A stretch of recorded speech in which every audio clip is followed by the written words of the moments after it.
اليوم سنثبت لكم حقيقة السلقلقي العميل البريطاني فتى بريطانيا المدلل السلقلقي ياسر الخبيث، الذي فتحت له بريطانيا قناتين، وفتحت له هيئة خدام المهدي، وفتحت له هيئات أخرى، وجعلته يتحكم هنا وهناك في قنوات بعد أن خرج منفردا وحيدا من الكويت. شاهدوا معي المقطع الأول لهذا السلقلقي. ها هو وهو واقف في حفل رقص، يطبرون بسيوفهم وهو يتراقص بسكينه في يديه كما ترى الآن. هل هذا يصلح أن يكون رجل دين أم شبيح بلطجي؟ وهل آل البيت كانوا يفعلون مثل هذه البدع والخرافات؟ والآن هذه سيارة إسعاف بريطانية وقفت خصيصا لهم كي ينتهوا من التطبير، وهو طبيب بريطاني يدخل إليهم ليساندهم. فلماذا لم تصنف بريطانيا هذا إرهابا؟ لماذا بريطانيا تتستر عليهم؟ لماذا لا يستطيع الصحفي بريطاني الدخول إليهم وتصوير مثل هذه المشاهد وهذه الأعمال الدموية؟ هذا يظهر للجميع عمالة هذا الخبيث وطاقمه ومن يعاونه محاولة بريطانية للإفساد في دين الإسلام الحنيف. بعد أن رأينا سيارة الإسعاف وهذا الطبيب البريطاني الذي أتى ليساند هذا السلقلقي وطاقم قناة فدك، ولم يستطع صحفي الدخول أو ينكر أحد، لأنه مسلط هذا السلقلقي مسلط من قبل السلطات البريطانية للطعن في دين الإسلام.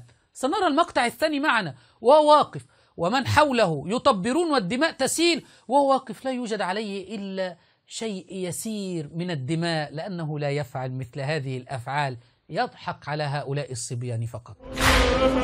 شاهد رؤوسهم وثيابهم مليئة بالدماء وهو ما عليه شيء، ممثل خبيث قبحه الله.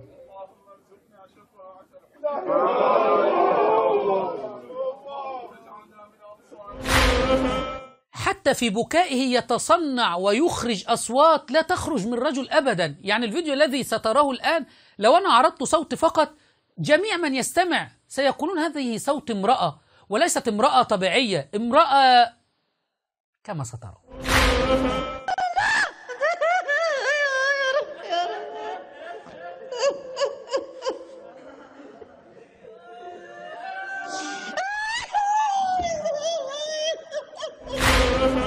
ليس بصوت رجل أبدا، ليس بصوت، وكأنه امرأة تحب المتعة عندهم، ليس بصوت رجل يخرج هذه الأصوات وهذه الحركات أبدا.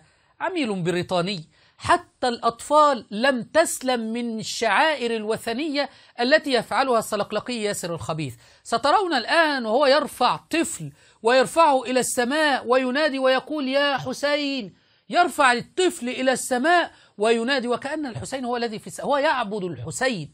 وانظروا حتى الأطفال لم تسلم أن يخيفوهم وأن يرعبوهم بهذه الشعائر الوثنية. بدل الدموع دما والله لو نبكي دم انطلي يا حسين.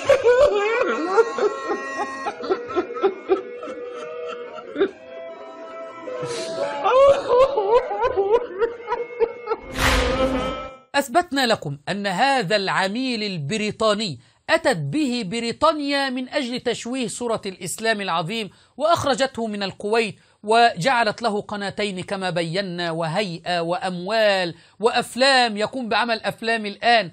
وهذا السلقلقي قناته ما هي إلا مليئة بالسب في أصحاب رسول الله صلى الله عليه وسلم، اتهام زوجات النبي صلى الله عليه وسلم بالزنا عياذا بالله، الغلو والشرك بالله تبارك وتعالى. فقناته مليئة بالطعن والسب والقذف في الصحابة وأزواج النبي صلى الله عليه وسلم.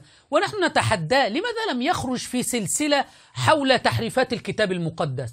لماذا لم يخرج؟ لا أريد كلمة يعني يتكلم كلمة دقيقة أو دقيقتين عن تحريف الكتاب المقدس، لا، سلسلة كما يقول أن الإسلام زور ويعمل سلاسل بذلك، لماذا لم يقوم بسلسلة حول تحريف الكتاب المقدس؟ بريطانيا تمنعه. لماذا لم يقوم بسلسلة في إثبات أن المسيح رسول من عند الله تبارك وتعالى وليس إله كما يزعم النصارى، ويقوم بعمل سلسلة؟ لا يستطيع. بريطانيا تمنعه من ذلك، فقط صرحت له أن تسب في الصحابة وتسب في أزواج النبي صلى الله عليه وسلم. عميل بريطاني قذر.